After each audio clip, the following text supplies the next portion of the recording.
इस कार्यक्रम के पुण्यार्जक हैं डॉक्टर श्री कमल कुमार जैन, धर्मपत्नी डॉक्टर मधु जैन, पुत्री एवं दामाद श्रीमती स्मिता जैन, श्री राहुल जैन, पुत्र एवं पुत्रवधू डॉक्टर मनीष जैन, डॉक्टर ऋतु जैन, पौत्र प्रभव जैन, पौत्री प्रथा जैन, नाती एवं नतबहू ऋत्विक जैन, श्रीमती जागृति, नातिन अनुष्का जैन, फर्म मनीष हॉस्पिटल, सिधौली, सीतापुर, उत्तर प्रदेश।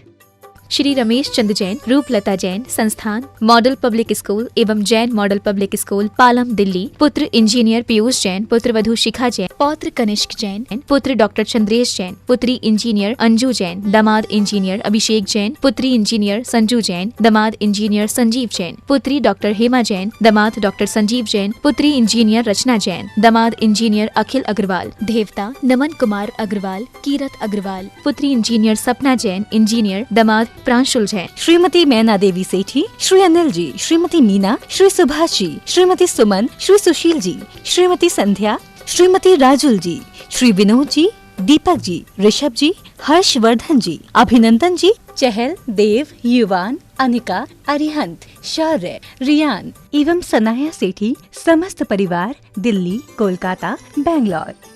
श्रीमान रूपचंद जी, कमला देवी जैन, श्रीमान दिनेश जी, श्रीमती रेखा जी जैन, श्री दिवेश जैन एवं दिशा जैन, सपरिवार, निवासी व्यावर, प्रवासी मलाड, पश्चिमी मुंबई।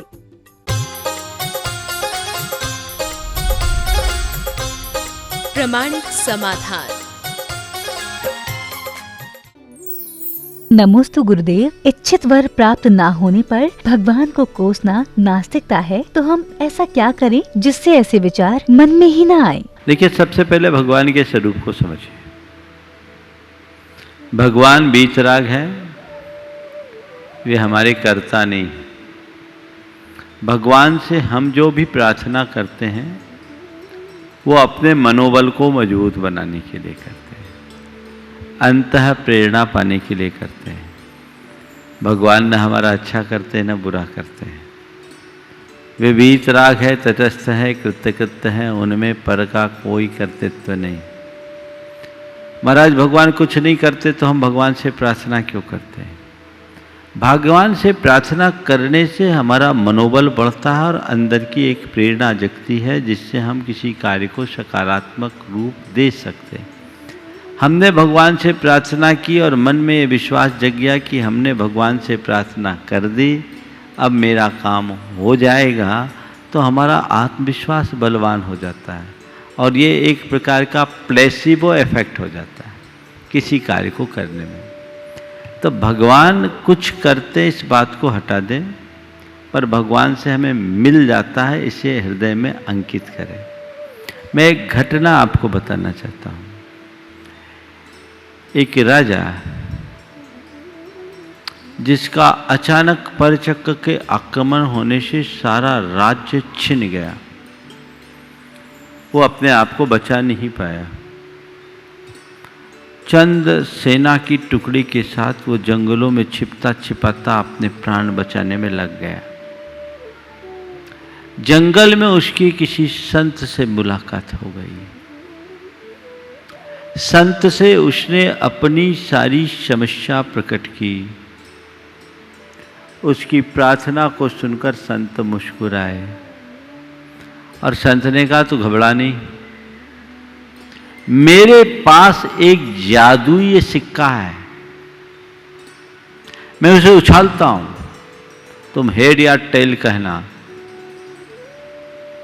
अगर फैसला तुम्हारे पक्ष में हो गया तो तुम तय मानना, भले तुम्हारी सेना छोटी है पर तुम्हारी विजय सुनिश्चित होगी, इसे कोई रोक नहीं सकता। बहुत खुश हुआ, उसने सिक्का उछाला, सामने वाले ने बोला हेड, और देखा तो हेड ही आया। बोला, जा, मेरा आशीर्वाद है, तेरी विजय सुनिश्चित है। उसने अपने सैन्य संगठन को मजबूत किया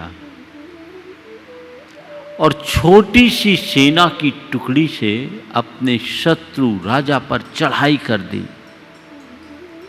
योजनाबद्ध लड़ाई से उसे अप्रत्याशित सफलता मिली और उसने थोड़े ही दिनों में अपने खोए हुए साम्राज्य को फिर से प्राप्त कर लिया। बड़ा खुश हुआ कि उस संत की कृपा से मेरा खोया हुआ राज्य वापस लौट गया। कृतज्ञता व्यक्त करने के लिए सीधे संत चरणों में पहुंचा और कहा, गुरुदेव आपने तो मुझे निहाल कर दिया, माला माल कर दिया। आपकी कृपा से मेरा खोया हुआ राज्य मुझे प्राप्त हो गया, आप धन्य हो। संत ने कहा, इसमें मेरा क्या है, सब तुम्हारा अपना पुरुषार्थ था। नहीं गुरुदेव, वो सिक्के ने जादू किया। कहा ठीक। बोला अपना हाथ बढ़ाओ। हाथ बढ़ाया, संत ने अपने झोले में हाथ डाला और वो सिक्का उठा करके उसके हाथ में रखा। बोला इस सिक्के को पलट कर देखो। तो सामने वाला हैरान रह गया, क्योंकि सिक्के के दोनों तरफ हेड थे। सिक्के के दोनों तरफ हेड थे। बोले ये क्या? बोला जादू मेरे सिक्के का नहीं, जादू तुम्हारे विश्वास का था। मैंने ये जो सिक्का उछाला केवल तुम्हारे आत्मविश्वास को जगाने के लिए।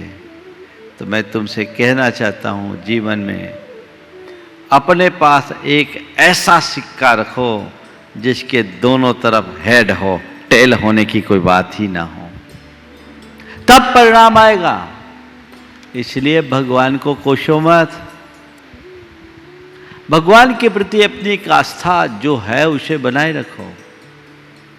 उनसे हमें एक अमूर्त प्रेरणा मिलती है, वो लेते रहो। लेकिन भगवान को कर्ता मान करके करोगे तो ये परिणाम बनेगा।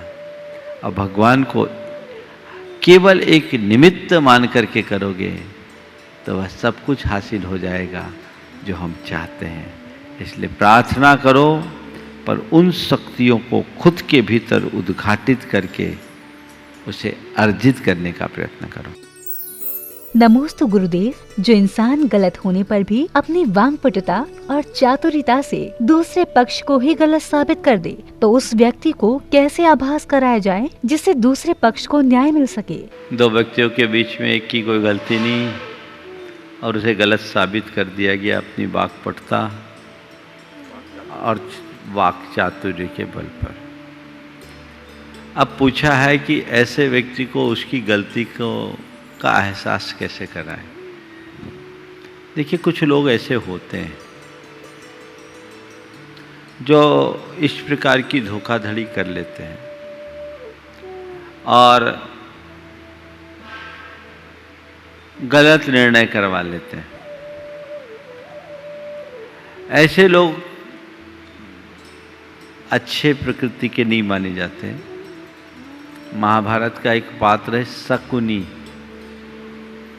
समझ गए, वो तिकड़मबाज। इस तरह की प्रवृत्ति के लोग हैं। मेरा तो ये कहना है कि ऐसे लोगों से सुरक्षित दूरी रखना चाहिए और उसे रियलाइज कराने की जगह वक्त पर बात को छोड़ देना चाहिए। वक्त बदलता है, व्यक्ति की वास्तविकता आज नहीं कल प्रकट होगी और जिस दिन उसकी वास्तविकता प्रकट हो जाएगी पूरे घटनाक्रम का पटाक्षेप हो जाएगा। इसलिए अब वो कैसे रियलाइज करे, इस बात की चिंता करने या प्रयास करने की जगह हम ऐसे लोगों के चक्कर में भविष्य में ना आए, ऐसी जागरूकता रखनी चाहिए, तभी हम कुछ अच्छा कर पाएंगे। नमोस्तु गुरुदेव कहते हैं कि शरीर एक मंदिर है और आत्मा उसका भगवान। तो क्या उपवास करके हम अपने ही मंदिर को नुकसान तो नहीं पहुंचा रहे? शरीर एक मंदिर है और आत्मा उस मंदिर का भगवान। हम भूखे रह करके शरीर रूप मंदिर को नुकसान नहीं पहुंचा रहे। देखिए, मंदिर में धूल धक्कड़ जमा ना हो, गंदगी ना आए, इस ख्याल से उसके दरवाजे, खिड़की, रोशनदान को बंद किया जाता है कि नहीं? करते हैं कि नहीं? बोलो, करते हैं ना? तो ऐसा करके मंदिर को नुकसान पहुंचाया जाता है या संरक्षित किया जाता है? हाँ, सारे दरवाजे खिड़कियां खुले रखो, धूल हवा पानी घुसते रहे और गर्दे की परत जमते रहे, तो उससे मंदिर अच्छा होगा कि खराब? खराब ही होगा ना। तो भोजन पानी बंद करने का मतलब इस शरीर के मंदिर और उसके परमात्मा की विशुद्धि को बनाए रखने के लिए धूल धक्कड़ और अवांछित तत्व के प्रवेश रोकने का प्रयास ही उपवास है। समझ गए? इसको उस नज़रिए से देखना चाहिए, इसमें कोई नुकसान नहीं सिवाय लाभ के। नमोस्तु गुरुदेव। दिव्य धुनी खिलने के पूर्व तीर्थंकर वर्षों तक मौन क्यों रहते हैं? क्या वे सत्य धर्म की खोज कर रहे थे या परिस्थितियां उनके अनुरूप नहीं थीं? देखिए, बाहुबली, भगवान ऋषभदेव, बाहुबली या महावीर की ही बात नहीं, हमारे सभी तीर्थंकर जब तक उन्हें केवल ज्ञान नहीं होता, मुनि बनने के बाद वे उपदेश नहीं देते। देखिए, सत्य वचन बोलने का सवाल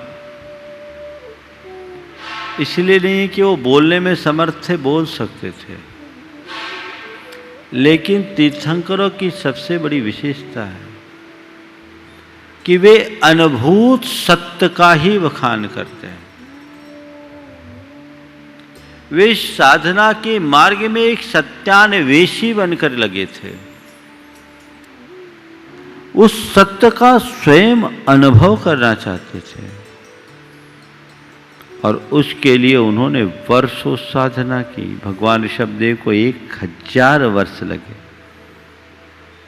भगवान महावीर को लगभग 12.5 वर्ष लगे। इस अवधि में उन्होंने अपनी आत्मा का अंतर्मंथन किया, जिसके बल पर उन्हें जीवन के परम सत्य का नवनीत हाथ लगा। उस नवनीत को पाने के बाद उन्होंने अपना तत्वोपदेश दिया। तीर्थंकर किसी का अनुकरण नहीं करते, वो स्वयं अपना मार्ग बनाते हुए आगे चलते हैं और जीवन में जिस सत्य का अनुभव वे करते हैं वही सबके लिए परोसते हैं। तो सत्य कहना नहीं चाहते, ये बात भी गलत। सत्य की खोज में लगे थे, ये बात सही है। समय उनके बातों को समझने के योग्य नहीं था, ये भी बात गलत है। सब कुछ था, पर वो जो देना चाहते थे वो उनके पास नहीं था। जब उन्हें केवल अज्ञान हुआ, जीवन के परम सत्य को जाना, तब उन्होंने बीतराग भाव से सबके लिए वह तत्व परोस दिया। सभी तीर्थंकर ऐसे ही करते हैं। नमोस्तु गुरुदेव। प्राय कहा जाता है शंका सत्य की खोज है, तो उक्त पंक्ति में शंका का संबंध सत्य वचन से है या सत्य धर्म से? और सत्य वचन एवं सत्य धर्म में क्या अंतर है? बहुत लंबा सवाल। हम पर कोई शक कर रहा है तो सत्य को खोज रहा है या व्यर्थ शंका कर रहा है? आपने पूछा है, शंका का संबंध सत्य को जानने की बात है और हमें यही सोचना चाहिए कि वो सत्य के विषय में खोज रहा है। बात यथार्थ है। तुम्हारे प्रति कोई व्यर्थ में शंका करे तो रंच मात्र विचलित मत हो, क्योंकि तुम सही हो। जिस दिन सच्चाई का बोध उसे होगा, अपने आप रास्ते पर आ जाएगा। और जब तक सच्चाई का बोध नहीं होता, तभी तक मनुष्य के मन में शंका होती है। ये एक सामान्य कथन है। और जिसके मन में सच्चाई होती है, उसके लिए लोग कितनी भी परीक्षा ले, कहावत है, सांच को आँच ना। सोने को कसौटी पर कसा जाए, सोना हमेशा खरा उतरता है। जिसके हृदय में सत्य प्रतिष्ठित है, वो सदैव निश्चिंत रहता है। लोग उस पर शंका कर सकते हैं, पर वह स्वयं निशंक हो सकता है। सत्य का संबंध केवल सत्य वचन से नहीं, सत्य धर्म से है। और सत्य धर्म केवल बोलने का नाम नहीं, मन, वाणी और व्यवहार में सत्य को प्रतिष्ठापित करना ही सत्य धर्म है, सत्याचरण है, ऐसा समझना। लेकिन शंका भी दो तरह की है, एक शंका और दूसरी कुशंका। अगर कोई शंका करे,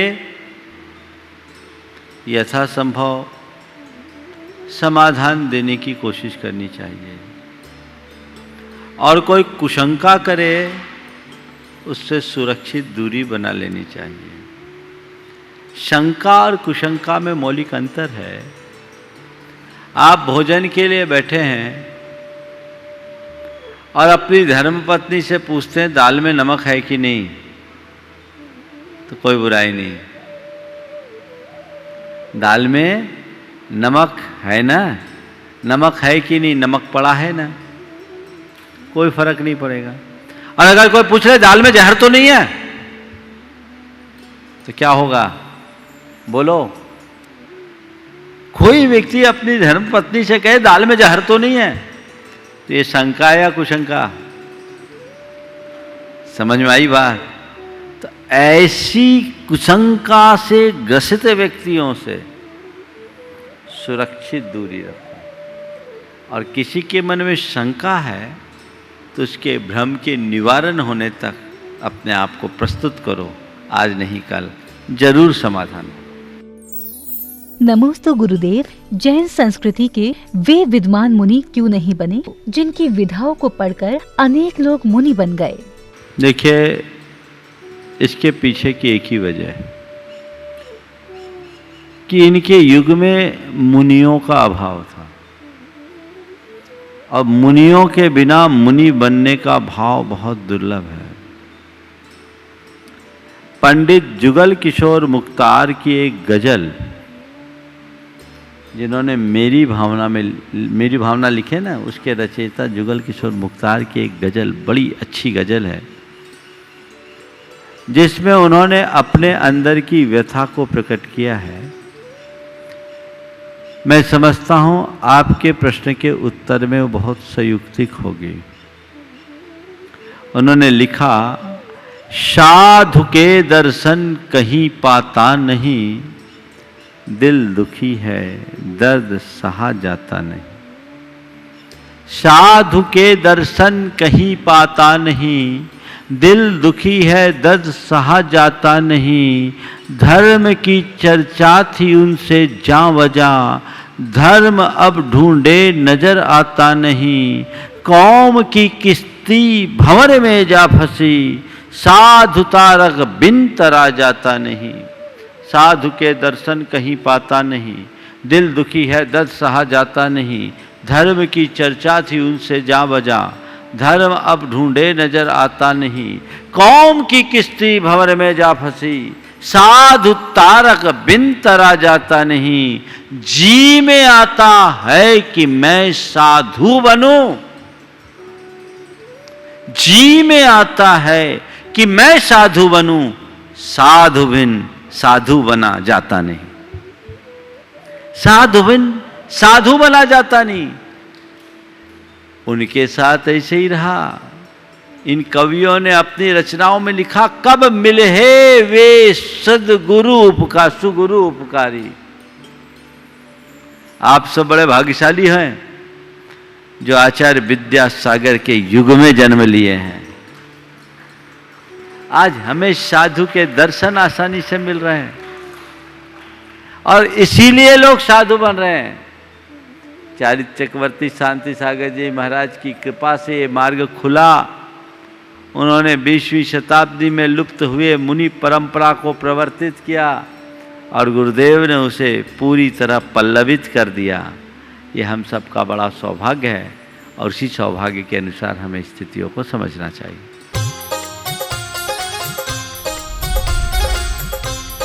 प्रमाणिक समाधान।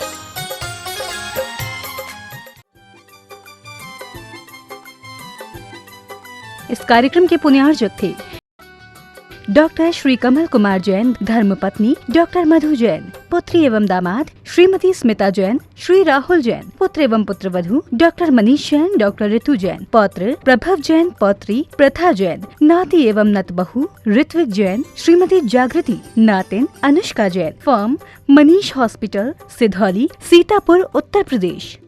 श्री रमेश चंद जैन, रूपलता जैन, संस्थान मॉडल पब्लिक स्कूल एवं Jain model public school, Palam, Delhi. पुत्र इंजीनियर पीयूष जैन, पुत्रवधू शिखा जैन, पौत्र कनिष्क जैन, पुत्र डॉक्टर चंद्रेश जैन, पुत्री इंजीनियर अंजू जैन, दामाद इंजीनियर अभिषेक जैन, पुत्री इंजीनियर संजू जैन, दामाद इंजीनियर संजीव जैन, पुत्री डॉक्टर हेमा जैन, दामाद डॉक्टर संजीव जैन, पुत्री इंजीनियर रचना जैन, दामाद इंजीनियर अखिल अग्रवाल। देवता नमन कुमार अग्रवाल, कीरत अग्रवाल, पुत्री इंजीनियर सपना जैन, इंजीनियर, दामाद प्रांशुल जैन। श्रीमती मैना देवी सेठी, श्री अनिल जी, श्रीमती मीना, श्री सुभाष जी, श्रीमती सुमन, श्री सुशील जी, श्रीमती संध्या, श्रीमती राजुल जी, श्री विनोद जी, दीपक जी, ऋषभ जी, हर्षवर्धन जी, अभिनंदन जी, चहल, देव, युवान, अनिका, अरिहंत, शौर्य, रियान एवं सनाया सेठी समस्त परिवार, दिल्ली, कोलकाता, बैंगलोर।